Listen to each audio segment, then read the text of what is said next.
My husband said he was going to work, and my mother-in-law said she was going to her Bible study. Turns out, they were busy buying a luxury car for his mistress with my card. This is the moment I cut off all your access. You can either pay for it yourselves or get ready to wear an orange jumpsuit. Before we continue, make sure you've hit that subscribe button, liked, and commented. Your support helps this channel keep growing. The morning sunlight crept shyly through the silk curtains in the dining room of the luxurious Archon, now Zara's family residence in Greenwich, Connecticut. The atmosphere was quiet, save for the gentle clink of a sterling silver spoon against Zara's expensive porcelain plate. At the head of the table, her husband, Ethan, seemed engrossed in his phone, occasionally sipping the black coffee, no sugar, that Zara always prepared with precise measurements. Zara, dressed in a simple yet elegant Lululemon lounge set that remained immaculate, sat calmly, observing the two people before her. Something was different this morning. The air in the room felt tense, as if a secret was hiding beneath the linen tablecloth. A moment later, Deborah, Zara's mother-in-law, descended the grand staircase, her steps deliberately light. However, the click-clack of her high heels still echoed. Zara's brow furrowed slightly. Usually, her mother-in-law wore flat sandals to her weekly Bible study at the local community church. But today, Deborah was wearing a striking emerald green silk DVF dress, complete with a scarf adorned with sparkling sequins that seemed far too glamorous for a morning devotional. The designer leather handbag she rarely used was now slung over her arm. "Zara, dear, I'm off. There's a special diocesan event in the city today. I might be home a bit late because there's a luncheon with the other members afterward," Deborah said, not once looking at her daughter-in-law. Her voice was hurried. There was a nervous edge she tried to mask with her usual air of superiority. Zara placed her spoon down slowly. She looked at her mother-in-law's face, which was made up with a rather thick layer of cosmetics. "A diocesan event? If it's in the city, should I have the company driver take you? Ethan mentioned he has a site visit out of state, so one of the town cars might be free." Zara offered in a soft tone, laced with inquiry. "No, don't bother. No need to trouble yourself," Deborah cut in, almost too quickly. "I've already called an Uber. I wouldn't want to interfere with your busy company's operations. You just stay home and work on your reports." Ethan suddenly cleared his throat, as if to divert attention. "Yeah, honey. Let my mom be independent. I have to get going soon, too. There's that new textile mill in North Carolina. I need to inspect in person. I'll probably stay overnight." Ethan stood up and gave Zara a brief kiss on the forehead, a routine that had recently felt hollow and mechanical to her. Zara managed a thin smile. It was a smile that concealed 1,000 questions. As the sole founder and owner of Aria Textiles, a company she had built from scratch long before meeting Ethan, she possessed a razor-sharp business instinct. She knew when someone was negotiating honestly and when they were trying to hide a flaw in a contract. And this morning, both her husband and mother-in-law felt like a contract riddled with fraudulent clauses. As Deborah was about to walk out, she reached into her bag for her phone, but in her haste, a glossy, folded piece of paper fell from between the pages of the Bible she was carrying in her large tote. The paper slid silently and landed right near Zara's feet. Deborah didn't notice. She continued walking toward the gate, where an Uber was already waiting. Ethan followed behind, giving a perfunctory wave before getting into his own car. Zara bent down and picked up the paper, her eyebrows knitted together. It wasn't a schedule of speakers or a prayer leaflet. It was an exclusive brochure from a renowned car dealership, specializing in imported sports and luxury vehicles. On the cover was a gleaming, fire-engine red convertible roadster with a price tag that could fund 2 large homeless shelters. "What kind of church event hands out brochures for luxury cars?" Zara whispered into the silence of the dining room. Zara flipped through the brochure. In the top right corner was a handwritten scrawl she recognized immediately Ethan's handwriting. There was a small note, 30% down, rest on the main debit card. In T's name, the blood in Zara's veins seemed to freeze for a moment. T. Who was T? Throughout their 5-year marriage, Zara had given Ethan a primary debit card linked to the company's reserve account for household expenses and office operations. She trusted him completely, as he held the title of Chief Operating Officer at her company. But the note in this brochure pointed to a massive transaction that had never been discussed in a board meeting or over the dinner table. Zara walked to the window, watching Ethan's car disappear around the corner of their gated community, followed by the Uber carrying her mother-in-law. A wave of nausea churned in her stomach, not from physical illness, but from the stench of betrayal that was beginning to fill the air. For years, she had tolerated Deborah's frequent requests for extra money for charity donations or nursing home renovations that never seemed to materialize. She had also turned a blind eye when Ethan often came home late, claiming he was working overtime, even though the company's performance was stable with no surge of new projects. Zara looked back at the brochure in her hand. The address for Prestige Imports of Greenwich was printed clearly. Opening hours, 9 a.m. She glanced at the clock on the wall. It was now 8:30 a.m. So Mom wants to go to a Bible study. And Ethan wants to go to North Carolina, Zara muttered in a cold tone she had never used before. Let's see if you meet at a holy place or at a temple dedicated to materialism. Zara didn't cry. For her, tears were for loss, not for a betrayal that wasn't yet fully proven, though the brochure in her hand was damning evidence. She went upstairs and changed out of her loungewear into a formal, jet-black blazer suit. She adjusted her hair, making sure every strand was as firmly in place as her resolve this morning. She wouldn't use her personal driver. She took the keys to a spare car, an older sedan she rarely used, ensuring she wouldn't be recognized by Ethan or Deborah on the road. Before leaving, Zara briefly opened her laptop. She logged into her company's financial management system.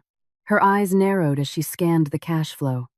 There was a consistent outflow of small but frequent payments to an unrecognized account over the last 6 months. The total was staggering. So this is why you've both been so sweet lately. Zara shut her laptop with a loud snap. She walked out of the house with a sharp, determined gaze. If she had been a compliant wife and a generous daughter-in-law, it was because she had chosen to love. But when that love was met with a vile conspiracy funded by her own hard-earned money, Zara knew that Zara, the cold-hearted entrepreneur, had to take control from Zara, the gentle wife. Zara got into her old sedan, started the engine, and began to drive slowly. She followed the route Deborah's Uber would have taken if its destination was truly downtown. Midway, she spotted the car. It didn't stop at the Grand Cathedral. It continued past the financial district and finally turned towards a row of luxury automotive showrooms in the high-end commercial district. Zara parked her car a good distance away, behind a large delivery truck that was idling. From afar, she saw Deborah get out of the Uber, her face beaming. A few moments later, Ethan's car pulled up and parked right in front of the dealership's entrance. But Ethan didn't get out alone. The passenger door opened. A young woman, dressed in a style starkly contrasting Zara's, emerged. The woman wore a tight-fitting mini dress and carried a tiny handbag that cost as much as Zara's marketing manager's annual salary. Ethan wrapped his arm around the woman's waist possessively, while Deborah greeted them with a warm hug.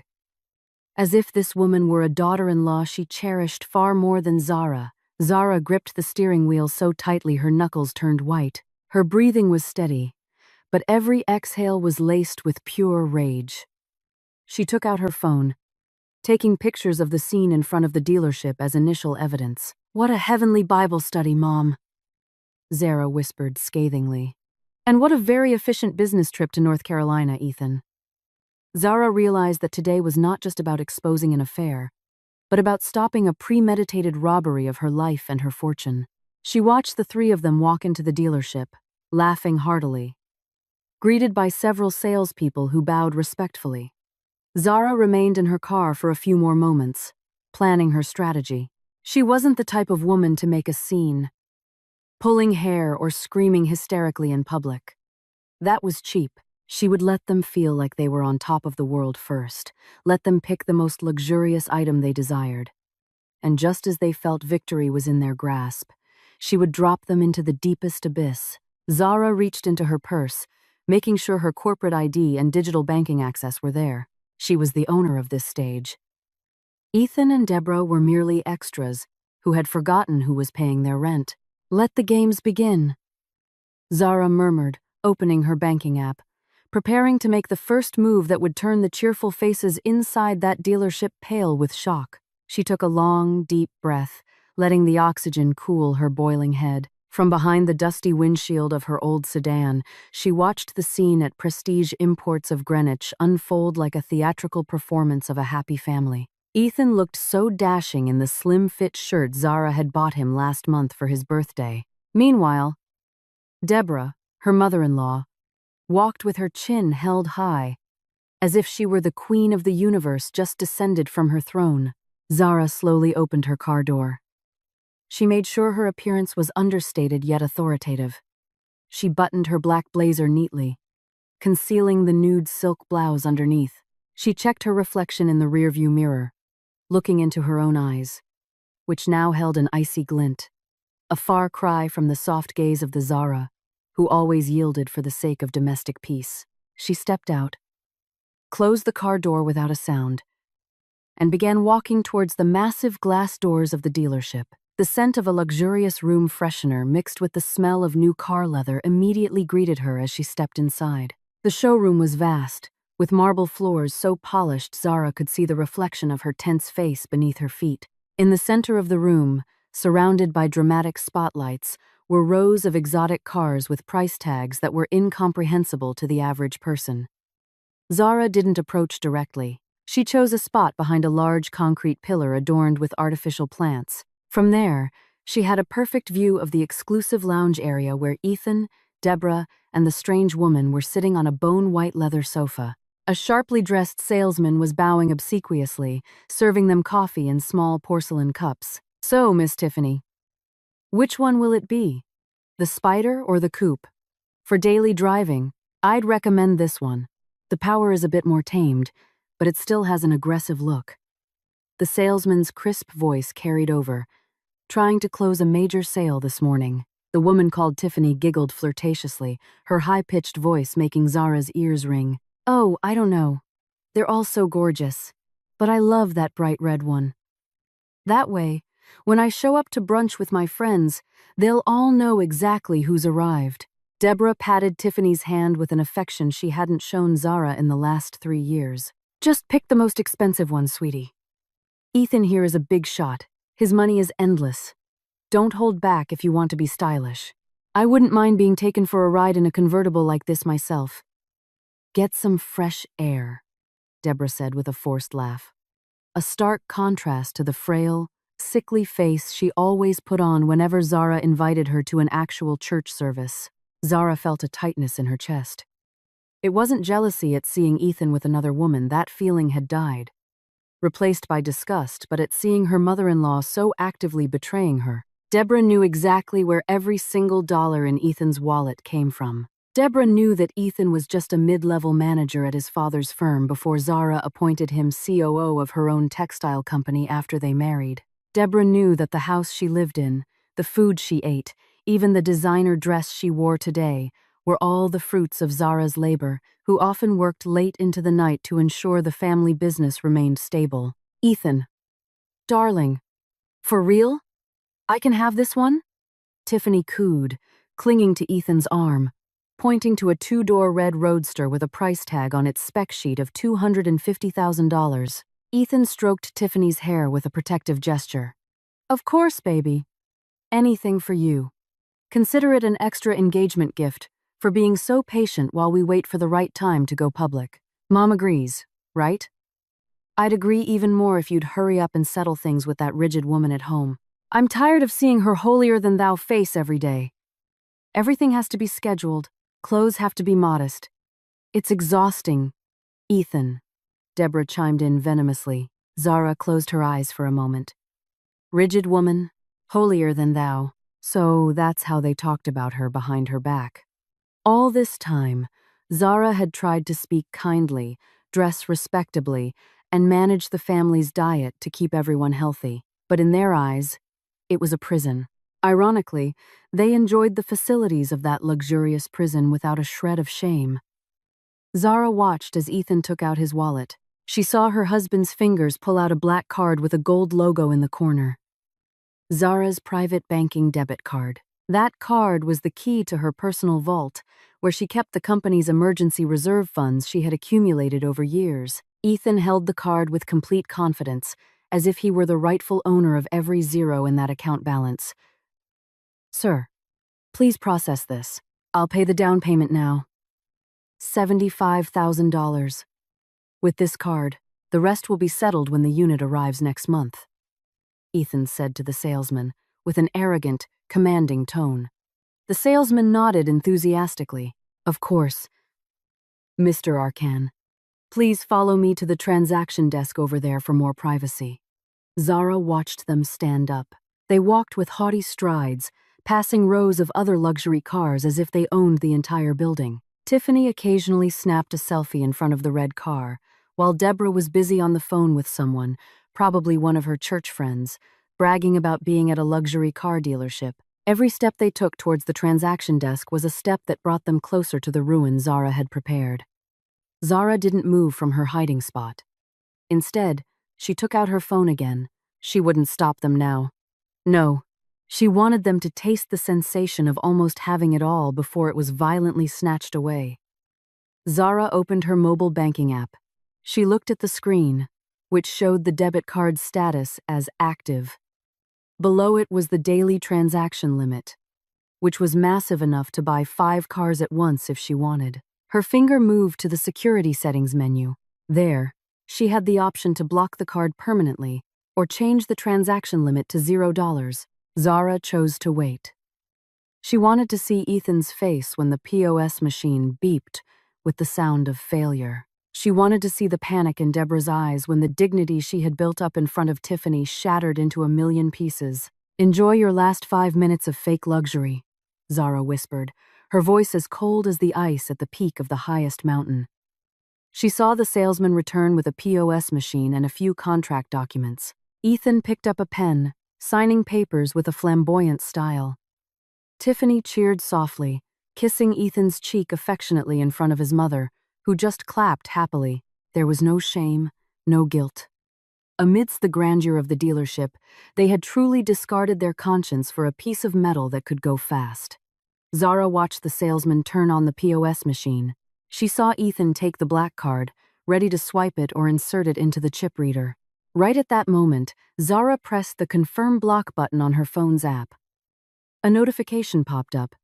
"Your card has been successfully blocked for all transactions." Zara smiled. It was her first smile of the day, but it didn't reach her eyes. She stepped out from behind the pillar.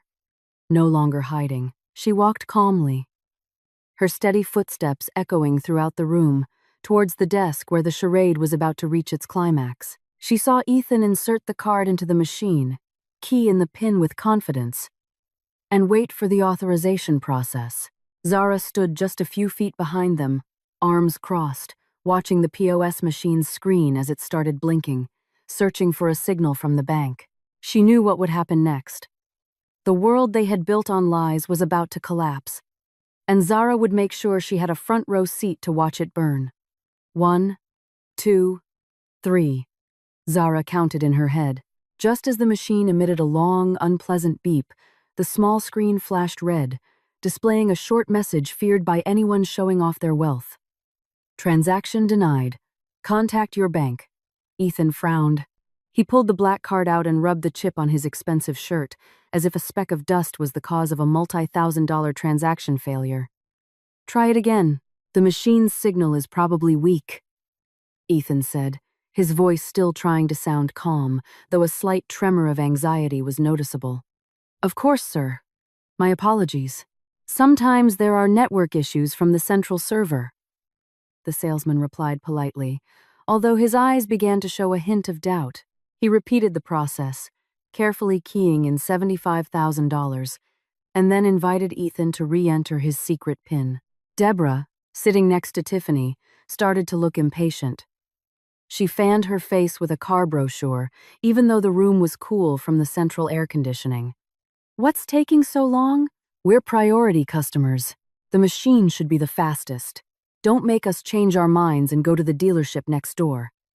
Deborah blustered, trying to maintain her authority in front of her new prospective daughter-in-law. Tiffany just pouted her brightly painted red lips. Honey, don't tell me there's a problem with the card. I've already fallen in love with this car. I was just about to post it on Instagram, she whined, clinging to Ethan's arm. Zara, standing just a few steps behind them, watched the scene with a mix of nausea and cold satisfaction. She could see Ethan's neck starting to turn red, a sign that he was beginning to panic. Once again, the machine emitted the same rejection sound, this time louder, as if the machine itself was laughing at the sudden poverty of the fake COO. I'm very sorry, Mr. Arkin. It's still declined. The message says the card is blocked. Have you reported it lost or stolen recently? The salesman asked, his voice no longer as deferential. Other dealership staff started glancing towards their table, and a few wealthy patrons browsing cars began to whisper among themselves. Blocked? Impossible. Don't you talk nonsense! Deborah shrieked, her voice so high-pitched that several people in the dealership turned to look. My son is a COO. The balance on that card could buy 10 of your shabby cars here.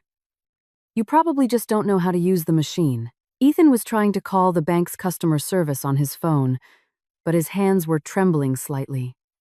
He kept misdialing the number. It was at that moment Zara decided to step forward.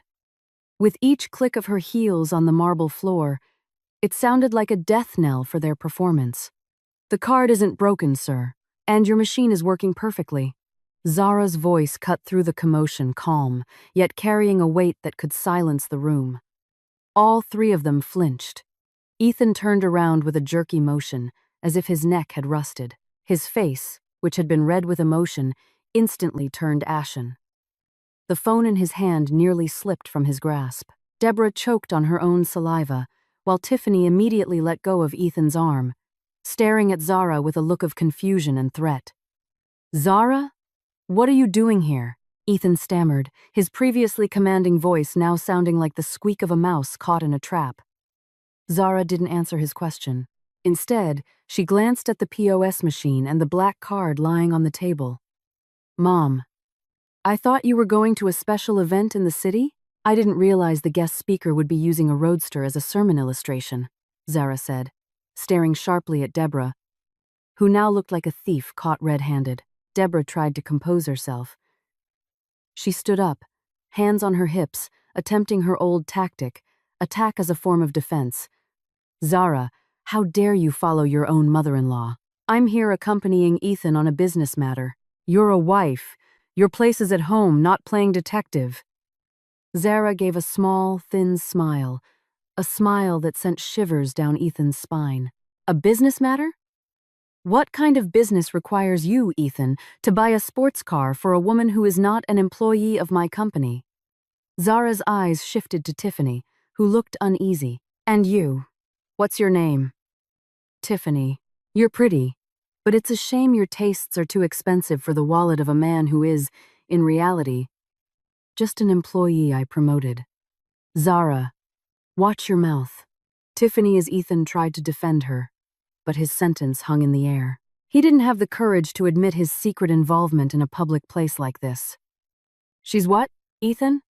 Your secret fiancé you promised luxury to using my sweat and tears? Zara stepped closer to the transaction desk. She picked up the black card from the table. This card was declined because its rightful owner has decided to cut off the funding for parasites. The dealership salesman could only stand by silently, watching this high society family drama unfold with wide eyes. He quickly realized that the woman in the blazer before him was the true holder of power. Give that back, Zara. That's a company card. I'm the COO. I have the right to use it, Ethan said, trying to snatch the card, but Zara deftly put it in her purse. COO? Don't forget who signed your appointment letter, Ethan.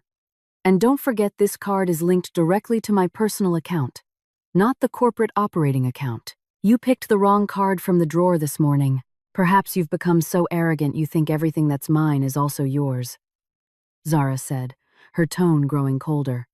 Tiffany, feeling her dream of owning a luxury car evaporating, finally spoke up. Ethan, so what's the deal? This is embarrassing. The salesman saw. Everyone saw. You said you were rich. Oh, he's rich, Tiffany. Rich in lies, Zara retorted sharply. Go ahead, Ethan. If you want to prove your love to your new woman here, use your own card. Use the savings you've accumulated from the salary I pay you every month. Oh, or maybe Mom wants to help? You must have plenty saved from all the charity money you so often requested from me. Deborah's face turned crimson. Zara, you are so disrespectful. I am your mother-in-law. A mother-in-law who helps her son commit adultery and steal from his wife doesn't deserve respect. Zara shot back without hesitation. Go on, Ethan. Pay. The salesman is waiting. Or would you like me to call security to have you removed for attempting a fraudulent transaction? Ethan stood frozen. He knew the balance in his personal account wasn't even enough to cover the sales tax on that car, let alone the multi-thousand-dollar down payment. He looked around, realizing that dozens of pairs of eyes were now staring at him with contempt. The Ethan who was just praised as a big boss was now just a pathetic loser standing between two women, each with different demands. Pay for it yourself. Ethan, aren't you a man? Aren't you the head of your new little family? Zara concluded her statement with a condescending look before turning to leave them trapped in their indescribable shame. But Zara knew this was just the beginning. She wasn't finished. As she walked away, she touched her phone screen again, preparing for the next step that would make Ethan and Deborah lose much more than just their dignity in a car dealership. Zara's fingers danced coldly across the screen, opening her smart home security app and her corporate banking access. With one decisive tap, she revoked all of Ethan's digital access to the assets he had been enjoying, as if they were his own. She could hear Ethan's panicked footsteps behind her, rushing to catch up with the dignity that had just crumbled to pieces on the dealership's marble floor. Zara! Wait! Let's talk about this calmly.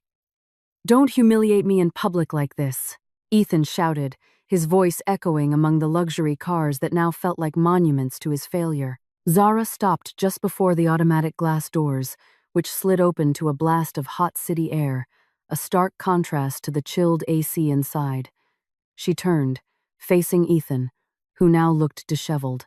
Cold sweat beaded on his forehead, and his silk tie was slightly askew, a sight that was deeply satisfying to Zara, who had always ensured Ethan's appearance was perfect for his business colleagues. Talk calmly, Ethan. Zara repeated his words with a bitter, sarcastic tone. Does calmly include you promising a six-figure car to another woman using money from my employee's bonus fund? Or is calmly when your mother lies about going to Bible study when she's actually blessing her son's infidelity? Behind Ethan, Deborah caught up, her face red, and her breath ragged from running in her high heels.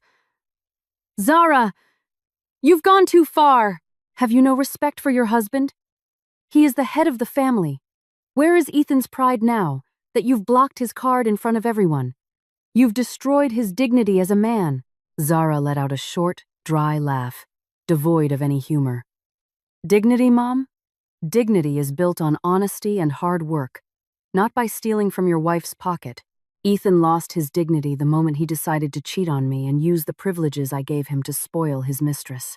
And you were supposed to be the moral compass of this family, not the cheerleader for the destruction of your own son's marriage. Tiffany, feeling abandoned at the transaction desk, finally approached, looking at Zara with a defiant gaze, though her hand trembled as she clutched her expensive bag. You don't need to attack me like that, Zara. Ethan told me you couldn't give him what he needed anymore. He needs affection, not just money and strict rules at home. He said you were as cold as ice. Zara looked Tiffany up and down. Cold as ice? Perhaps you're right. It's that ice that has kept this family's finances fresh and from rotting with debt. If you think he's so full of affection, then by all means, take him. But remember one thing, Tiffany. The affection you've been enjoying was paid for by my debit card. Now let's see how warm his affection feels when he doesn't have a single dollar in his pocket. Ethan tried to grab Zara's hand, but she swatted it away with a rough, disgusted motion. Don't touch me with the same hands that just caressed that woman, Ethan. As of this moment, you are no longer the chief operating officer of Aria Textiles. I've already sent a message to HR and building security to deactivate all your access. You are also banned from setting foot in the office. Effective immediately. You can't do that, Zara. I'm your husband. I have rights to our shared assets, Ethan yelled, grasping at legal straws he didn't truly understand. Shared assets? Zara moved her face closer to Ethan's, making him take a step back. Don't forget the prenuptial agreement that your own mother forced me to sign 5 years ago. Remember, Mom? You were the one who insisted that Ethan's assets couldn't be touched by me because he came from a prominent family. But you forgot. At that time, Ethan had nothing but a college degree and student loans. That agreement legally states that all assets derived from my business before and during the marriage remain my sole property. Thank you, Mom. Because of your greed back then, today I am fully protected. Deborah's face went white. She remembered that day 5 years ago when she had arrogantly demanded the prenup, believing her son was a prize catch destined for great success. She never imagined that Zara would become a business titan while her son was just a passenger on his wife's luxury yacht. Zara, please, don't do this. What about the mortgage? What about our living expenses? Deborah's voice softened, turning into a nauseating whine. The house is in my name, Mom. And since Ethan has found a new, warmer family, you are welcome to move in with them. I'm giving you until tonight to pack your personal belongings. And remember, only personal belongings. The jewelry I bought you, the designer bags you asked for as birthday gifts, all of it stays. They were purchased with company funds. Tiffany started to panic, looking at Ethan with a demanding stare. Ethan, you told me you owned the house. You said you owned the company. You've been lying to me this whole time? Ethan couldn't answer. He just looked down at the floor, as if wishing it would swallow him whole. His carefully crafted persona of a successful man had evaporated, leaving behind a fragile, powerless man. Zara walked towards her old sedan parked nearby. She felt a great weight lift from her shoulders.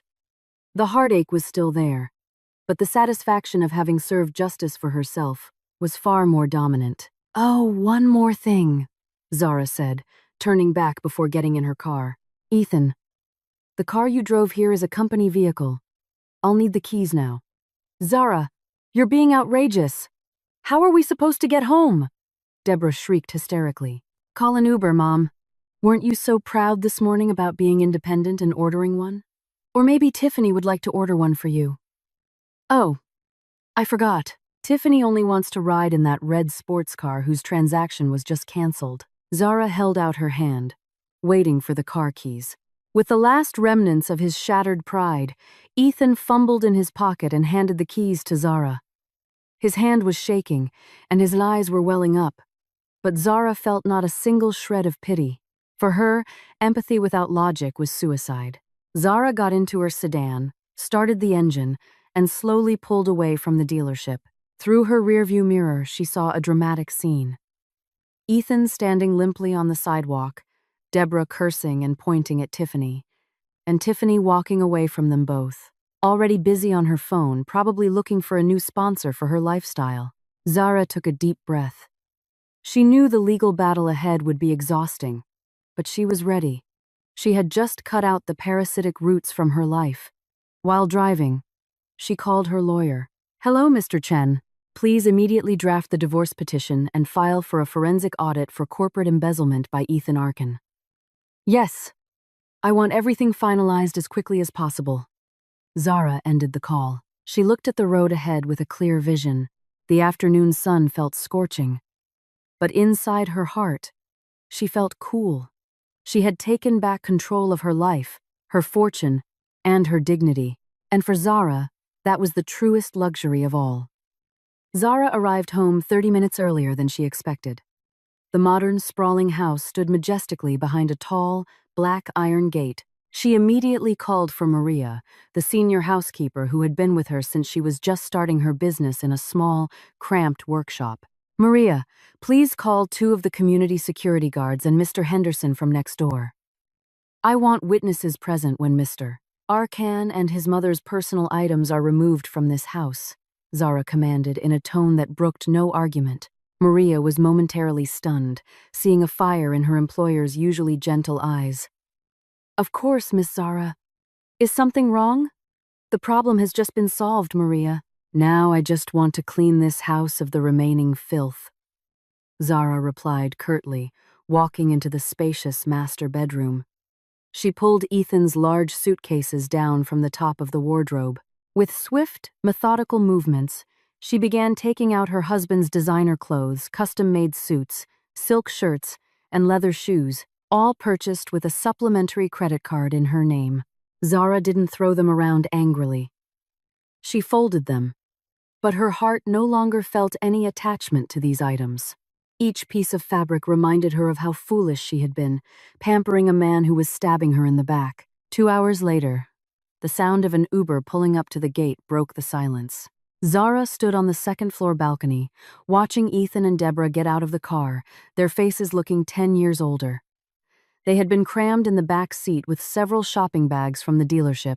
Tiffany was nowhere in sight. She clearly wasn't the type to stick by a man on the brink of bankruptcy. Ethan tried to open the gate with his remote, but it failed. He pressed the intercom button repeatedly, his emotions boiling over. Zara, open the gate! You can't lock us out of our own home, Ethan yelled from below, his voice hoarse with anger and exhaustion.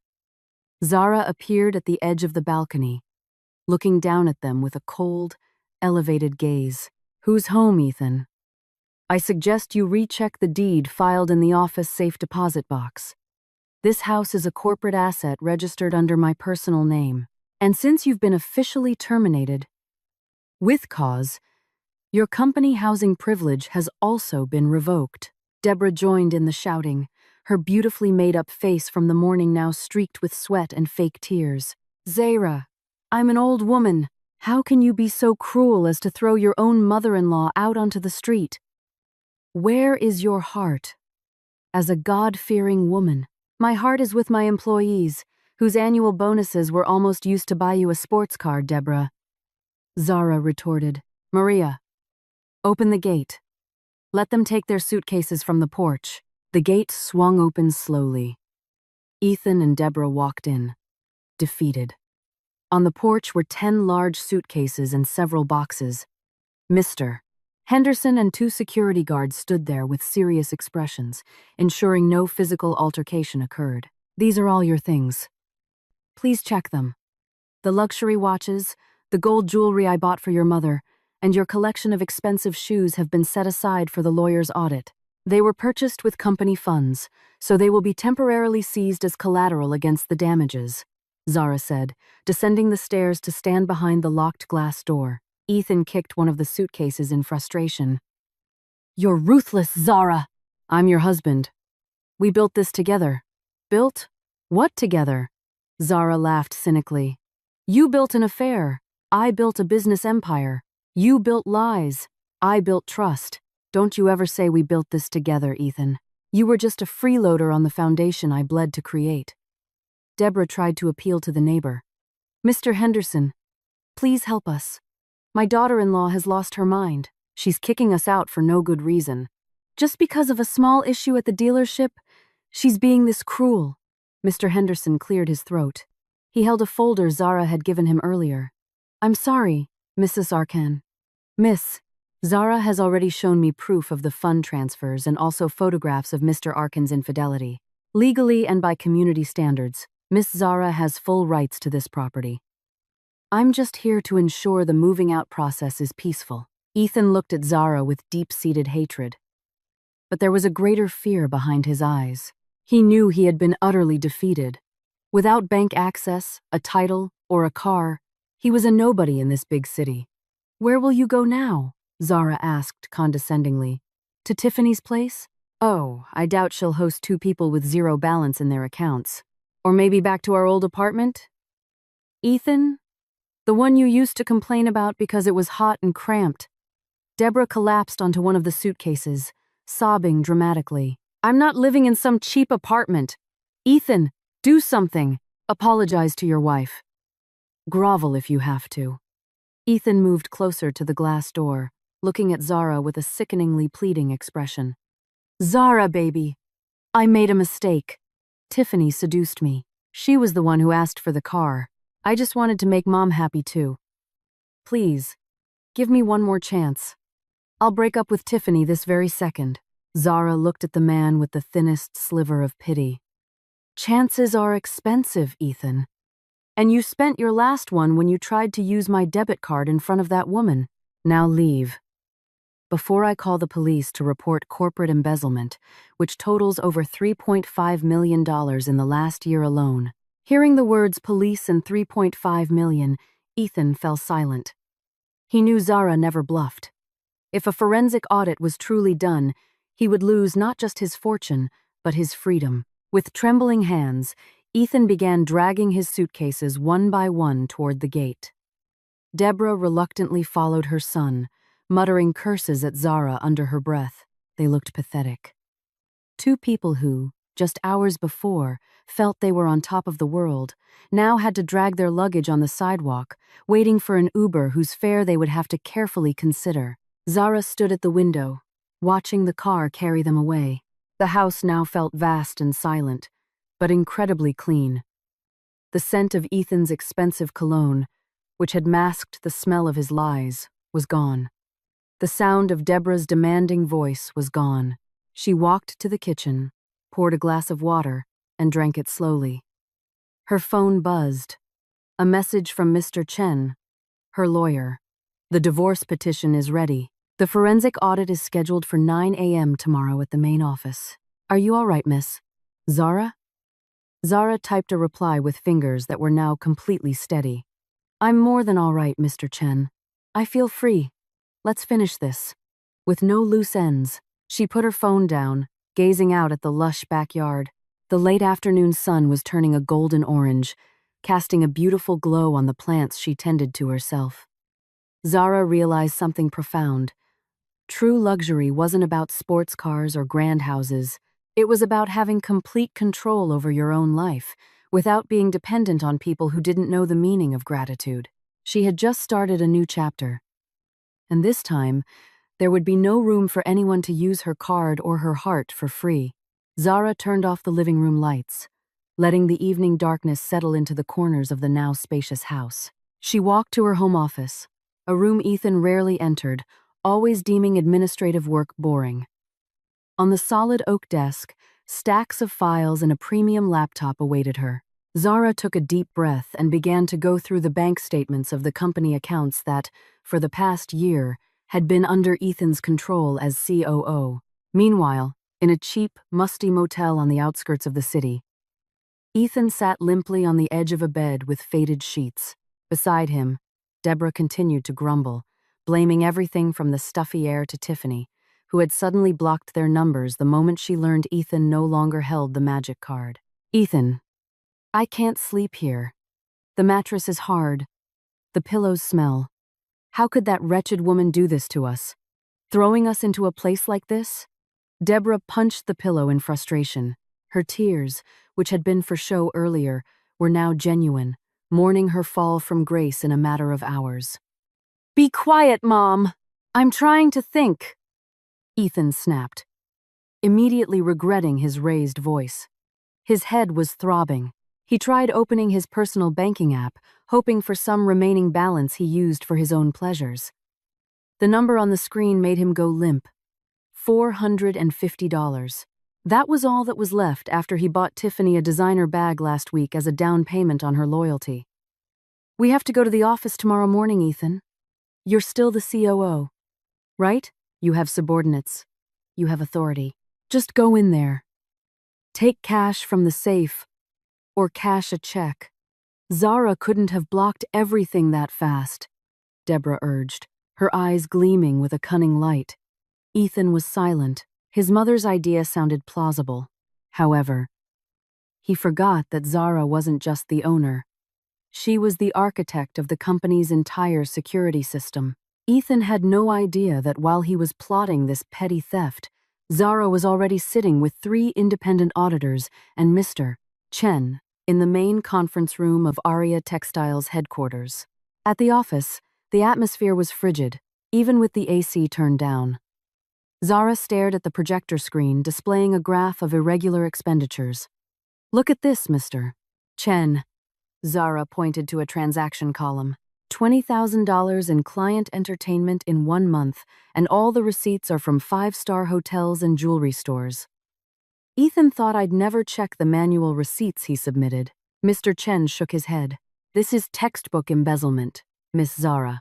Furthermore, there's a money trail to an account in the name of Tiffany Sanders, disguised as a fictitious fabric supplier. The total, as you suspected, exceeds $3.5 million since the beginning of last year."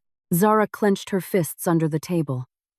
This betrayal was far deeper than just a physical affair. Ethan had been systematically gutting the company she built with her blood, sweat, and tears to fund another woman's life and his mother's lavish lifestyle.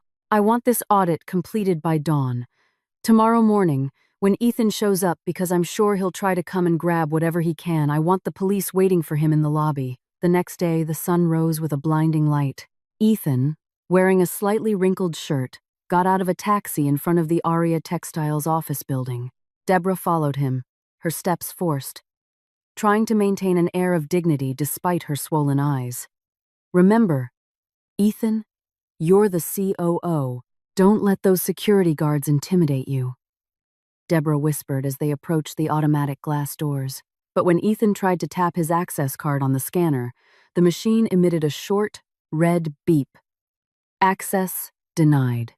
Ethan tried again, more forcefully, until the head of security, a large, well-built man named Frank, emerged from behind the reception desk. "I'm sorry, Mr. Arkin. Your access card has been deactivated by order of the CEO," Frank said in a flat, businesslike tone, devoid of the usual respect he showed. "What is this, Frank?" "I am the Chief Operating Officer." "Move! I need to get to my office." Ethan tried to push past, but 2 other security officers quickly blocked his path. "Mr. Arkin, please cooperate. You have not been an employee of this company since yesterday afternoon," Frank added. Suddenly, the elevator doors opened. Zara stepped out, walking with the grace of a queen, wearing a premium, custom-tailored suit that symbolized power and authority. Behind her were Mr. Chen and 2 men in plain clothes with intensely sharp eyes. "Let him in, Frank! Let's allow him to see the results of his work one last time." Zara's voice echoed in the spacious lobby. Ethan looked up, his face filled with rage. "Zara, what is all this theatrics? You're embarrassing me in front of my own staff. I am still your husband. Legally, my husband. Factually, a thief." Zara shot back, crossing her arms. She nodded to Mr. Chen. Mr. Chen stepped forward, opening a folder he was carrying. "Mr. Ethan Arkin, based on the results of a forensic audit completed this morning, we have found substantial evidence of corporate embezzlement totaling $3.54 million. We also have proof of transfers to the account of a Miss Tiffany Sanders, constituting money laundering." Ethan's face went deathly pale. He glanced at the 2 plain-clothed men behind Zara. One of them produced a police badge. "Mr. Arkin, we're from the Greenwich Police Department. You are being detained on suspicion of embezzlement and money laundering, based on a report filed by Aria Textiles. Please come with us to the station for further questioning," the officer stated firmly. Deborah screamed hysterically, trying to grab the officer's leg. "Don't take my son. This is just a family misunderstanding. Zara, please, don't be so cruel to your own husband. Drop the charges, Zara." Zara looked at her mother-in-law, her expression unreadable. "You always said that every action has its consequence in the afterlife, Mom. I'm just helping to expedite the process here on Earth. So you and Ethan understand that the card you use to try and buy a luxury car has a price, and it must be paid for with freedom." Ethan didn't resist as the cold steel handcuffs closed around his wrists. He stared at Zara with a vacant expression, a look of total annihilation finally hitting rock bottom. In front of the employees, who were now arriving and whispering amongst themselves, Ethan was escorted out of the building to a waiting police car. Deborah collapsed onto the marble lobby floor, wailing, ignoring the scornful looks from the receptionists she used to berate for being too slow with her tea. She was now truly alone, no money, no home, and no son to be proud of. Zara turned and walked back toward the elevator without a single glance at Deborah's pathetic display. She had a company to cleanse, employee trust to restore, and a future to rebuild, free of parasites. Back in her office, Zara sat in her large executive chair. She noticed a wedding photo on her desk. With a calm motion, she picked it up, removed it from the frame, and fed it into the paper shredder.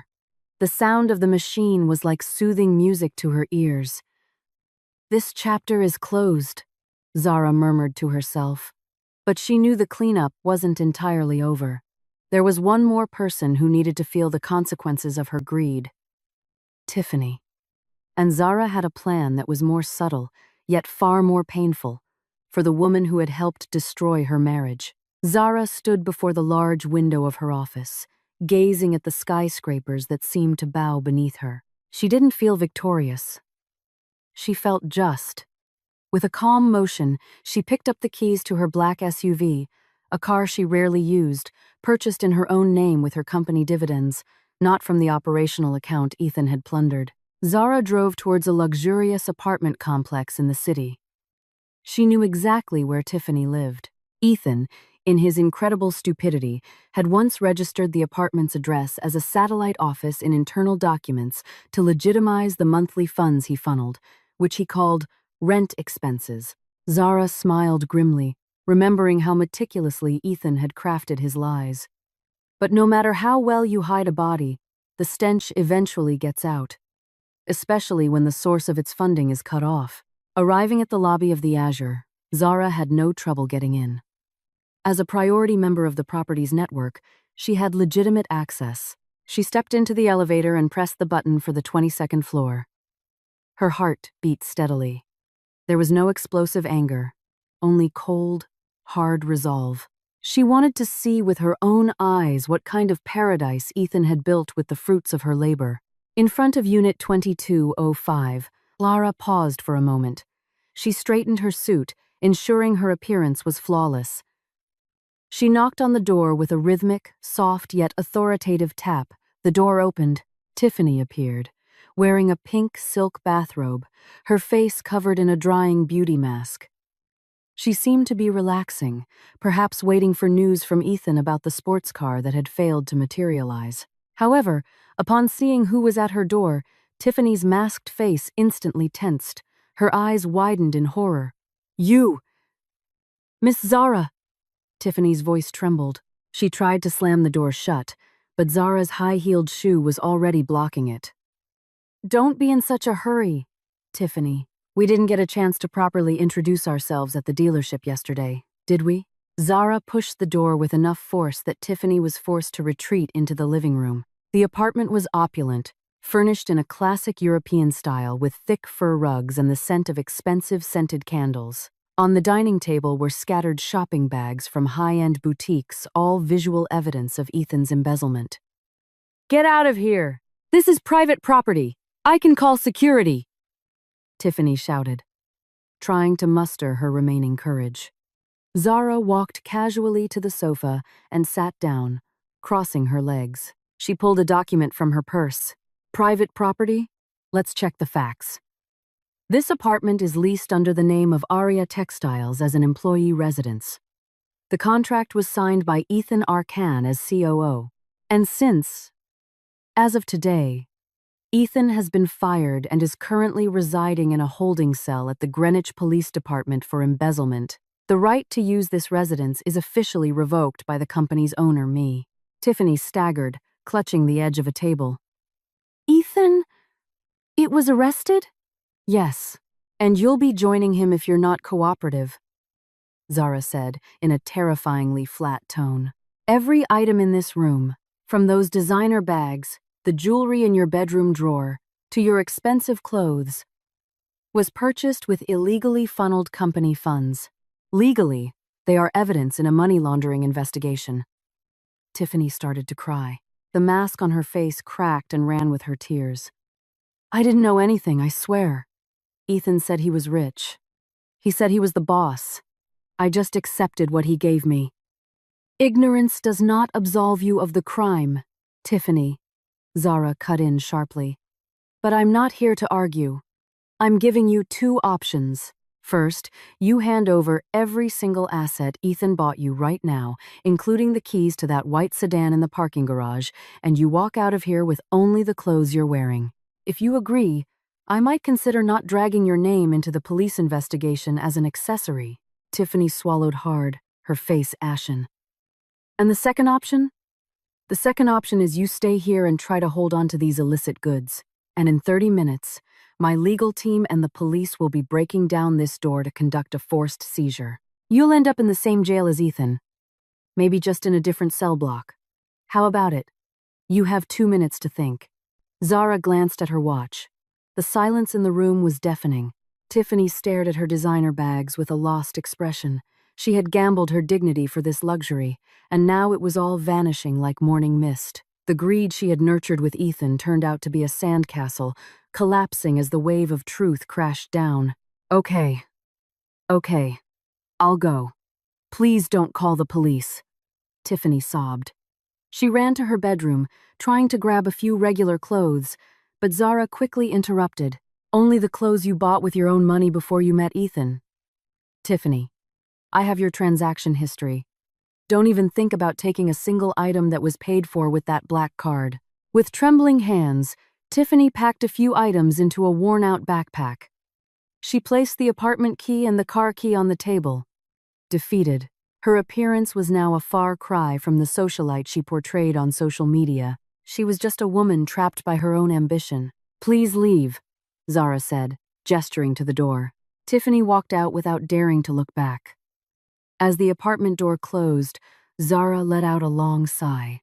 She stood up and walked to the 22nd floor balcony. From there, she could see Tiffany walking on the sidewalk below, dragging her backpack, looking small and insignificant amidst the city's hustle and bustle. Zara took out her phone and called her company's asset department. Hello, send an inventory team to the Azure. Unit 2205. Collect all valuable items, document everything, and sell them at an internal auction. The proceeds will be used to cover the shortfall in last year's employee bonuses. After hanging up, Zara felt a pure sense of satisfaction. She hadn't just punished the betrayers. She had restored what was rightfully owed to the people who worked honestly under her. Her life now felt like it had been reset to a clean slate. No more secrets, no more parasites, no more lies. She left the apartment with a light step. In the parking garage, she saw Tiffany's white sedan, which was now being secured by her security team. Zara got into her SUV, started the engine, and played a calming instrumental track. One last step, she murmured. The final step to ensure Ethan and his mother can never interfere in my life again. Zara drove towards the county courthouse. She wanted to make sure her divorce petition was filed today. She didn't want any remaining status connecting her to that man. As she drove, she remembered Ethan's face at the office this morning, a face full of terror that would haunt him behind bars. Ethan may have had a secret love, but Zara had true justice. The sun began to set on the western horizon, painting the city's skyline in shades of crimson and purple. Zara smiled faintly. For her, this wasn't the end of everything. It was a new dawn for a woman who finally realized that the most beautiful crown is self-respect, something that can't be bought with any debit card. Zara turned her car into the parking lot of the Greenwich family court. With steady steps and her head held high, she submitted the divorce petition she had already signed. There was no hesitation. Every letter in that document was the final nail in the coffin of her marriage, which had rotted from betrayal. Meanwhile, in a cramped corner of the visitors' room at the Greenwich Police Department jail, Ethan sat with slumped shoulders. His expensive shirt was now grimy, and the smell of sweat mixed with the institutional odor of the jail clung to his skin. Across from him sat a young public defender he had managed to secure with the last of the cash he had hidden in his sock money that wasn't nearly enough to cover a single court session.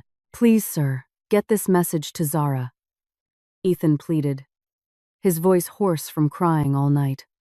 "Tell her I made a terrible mistake. Tell her I'll give everything back. I'll work like a slave in her factory for the rest of my life if she just drops these charges. I can't take it in here, sir. The people. They're terrifying." The lawyer looked at Ethan with cold pity. "Mr. Arkin." "Miss, Zara has closed all channels of communication. Even her assistant is under strict orders not to accept calls from your side. The only way forward is through formal legal proceedings. And honestly, the evidence of embezzlement they have is airtight. The forensic audit leaves no room for doubt." Outside the police station, Deborah wandered aimlessly on the sidewalk. Her once fashionable handbag now felt like a heavy burden on her weary shoulders. She had tried calling all her relatives, her church friends, even her own siblings back home.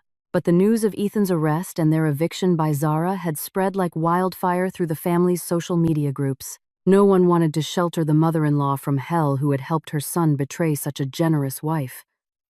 "Hello? Susan? It's Deborah." Her voice trembled when one of her calls was finally answered. "Oh, Deborah, I'm sorry. My house is just packed right now. The kids and grandkids are all over. Besides, I heard it involves the police. So scary. I really don't want to get involved," the voice on the other end said before hanging up abruptly. Deborah sank onto a hard park bench. Her stomach rumbled with hunger, but she only had a few dollars left in her wallet.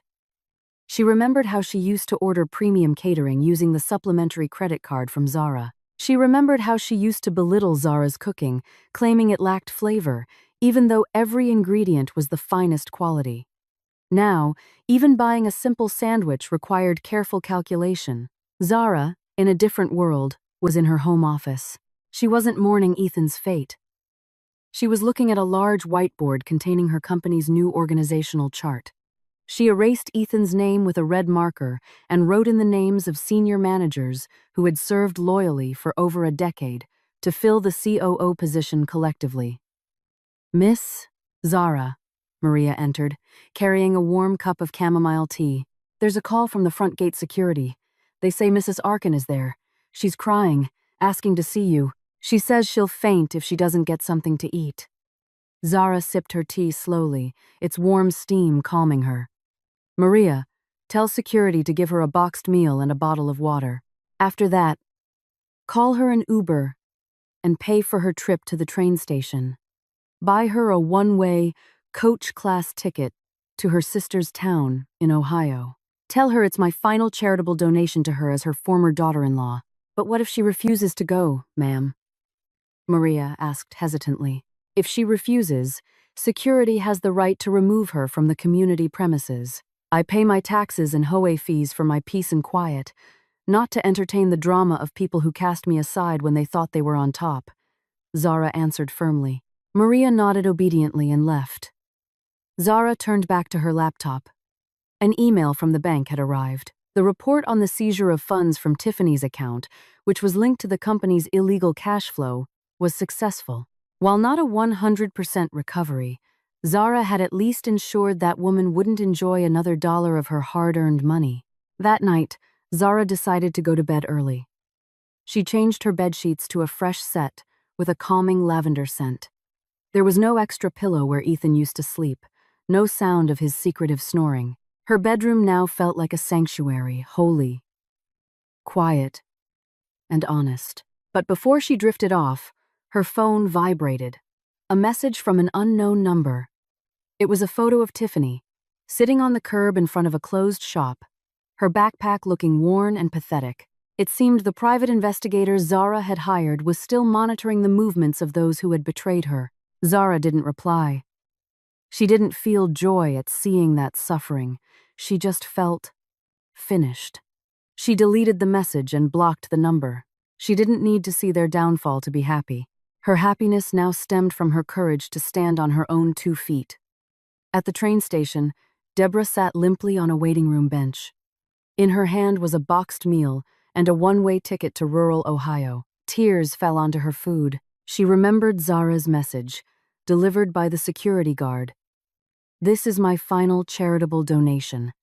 Deborah finally realized that all along, she had mistaken Zara's kindness for weakness. She had treated Zara's wealth as her own right. And now that it was all gone, she understood that without Zara, she and her son were nothing but dust in the wind. Ethan was in jail, and she was in exile. Zara turned off her bedside lamp. Darkness filled the room, but her heart was full of light. She knew she had to wake up early tomorrow to lead the annual shareholders meeting. She had to show the world that Aria Textiles stood strong, even after parasites had tried to chew at its roots. "Sleep, Zara," she whispered to herself. "Tomorrow is the day you truly become queen of your own kingdom." As she closed her eyes, she began planning her next big move, an expansion into the European market, which had been delayed because Ethan always claimed the company's funds were insufficient funds she now knew were being squandered on luxury goods that never even made it to their garage. That morning, the sunlight streamed through Zara's bedroom window with a different kind of warmth.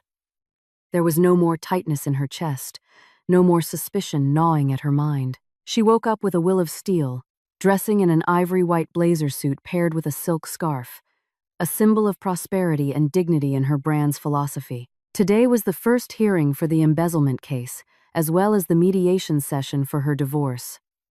The Greenwich Superior Courthouse was bustling as Zara stepped out of her black SUV. Dozens of eyes, including several business journalists who had sniffed out the scandal at the textile giant, immediately turned their cameras on her. Zara walked with calm composure, her chin held high, flanked by Mr. Chen and two of his legal assistants. She wore no sunglasses to hide behind.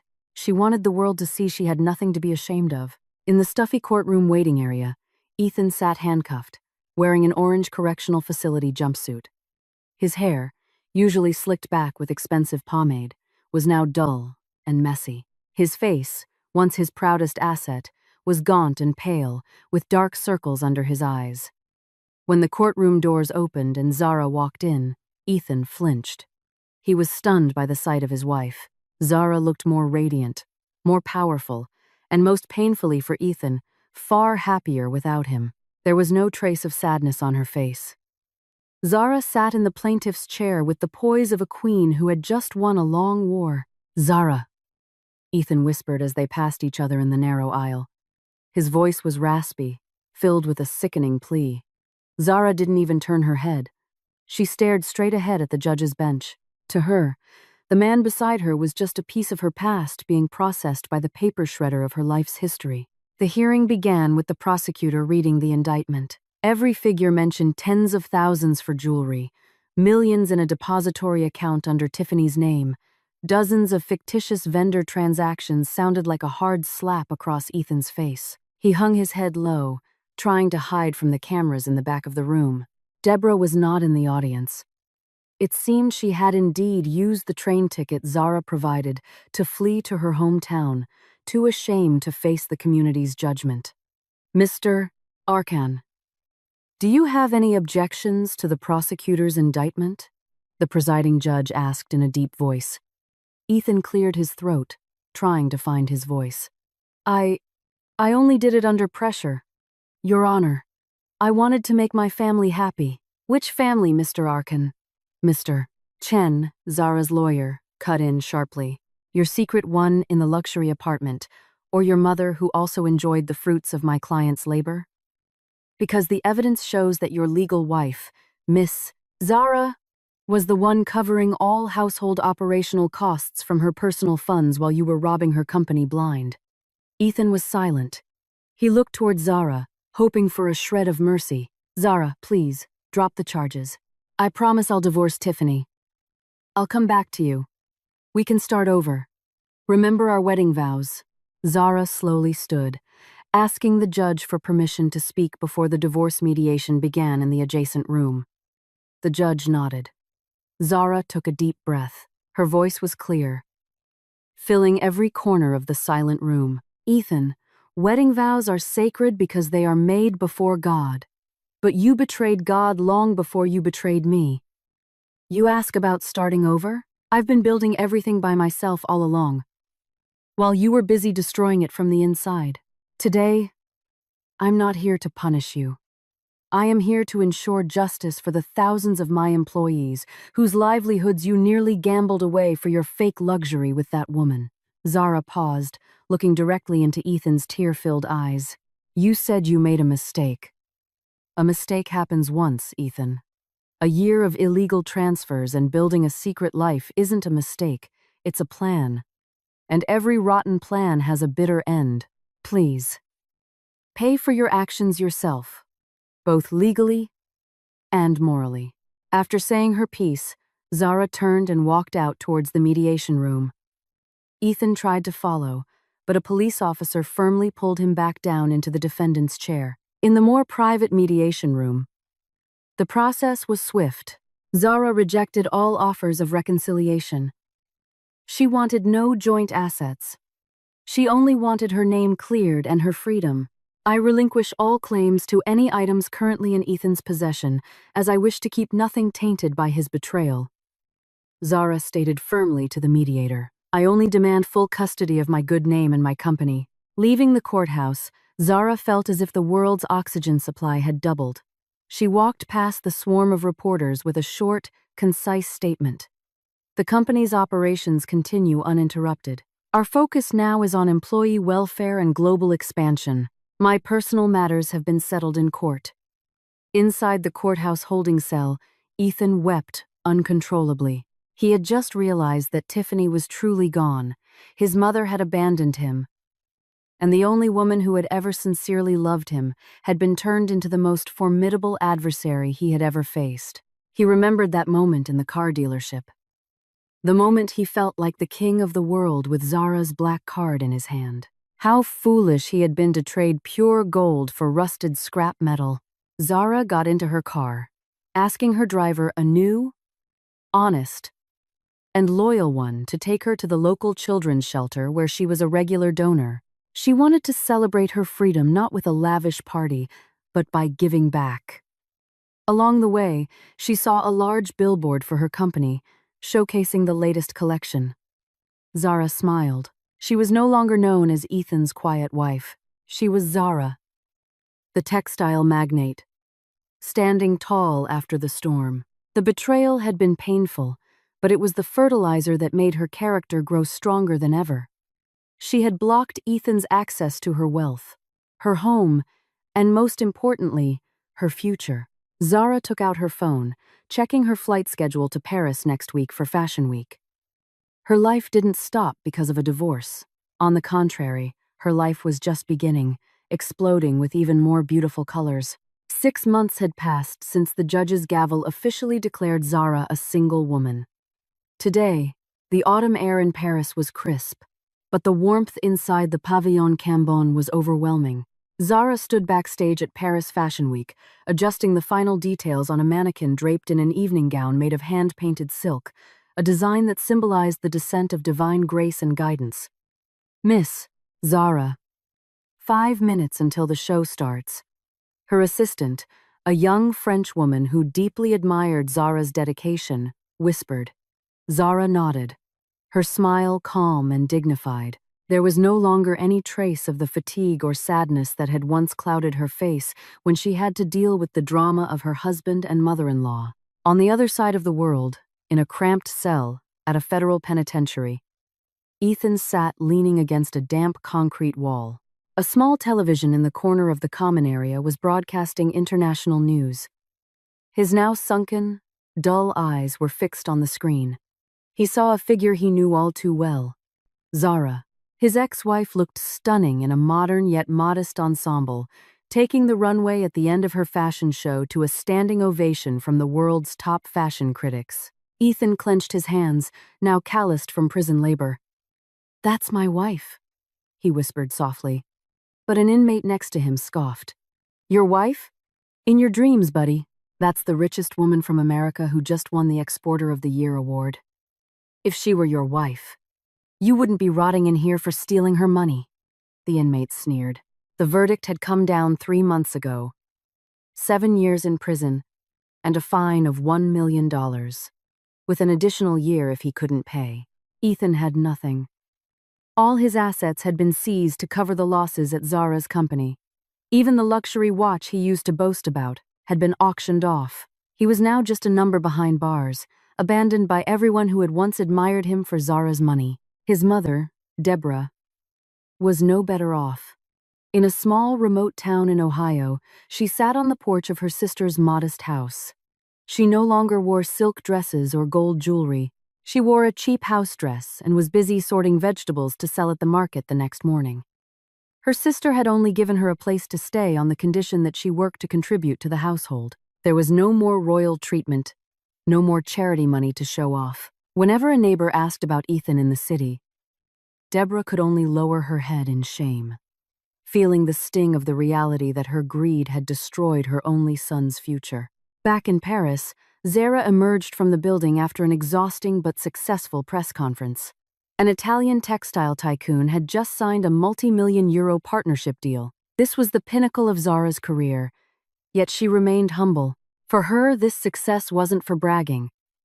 It was proof that a woman's dignity isn't defined by her husband, but by the strength of her own spirit. Zara sat in the back of a limousine heading to her hotel. She opened her phone and saw a news alert from back home. It was an article about Tiffany being arrested by federal agents for her involvement in an investment fraud scheme. It seemed that after all the assets from Ethan were seized, Tiffany had tried to find another shortcut to maintain her lavish lifestyle, ending with the same tragic fate.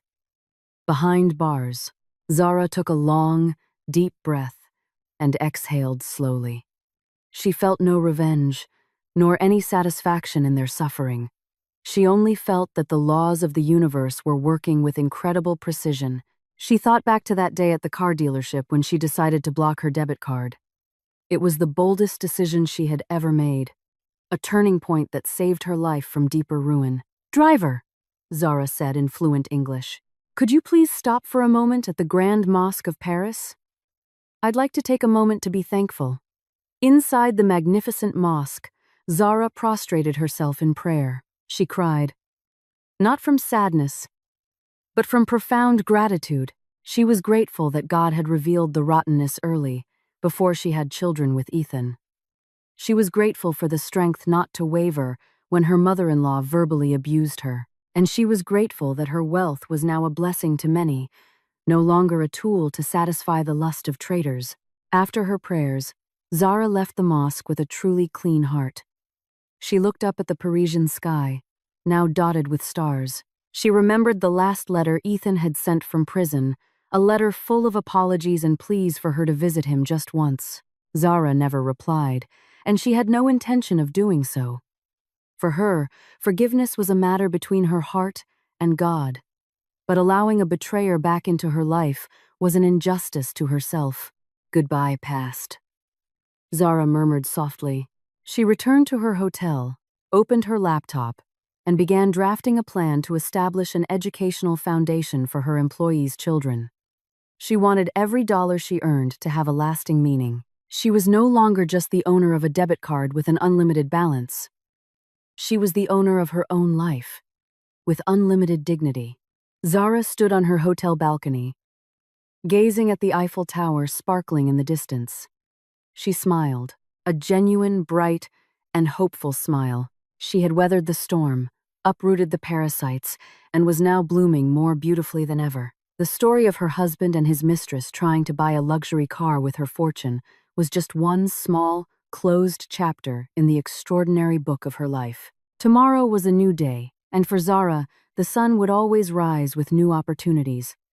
For those who dare to say enough to betrayal and yes to self-respect, her life was truly her own now, free, independent, and honorable.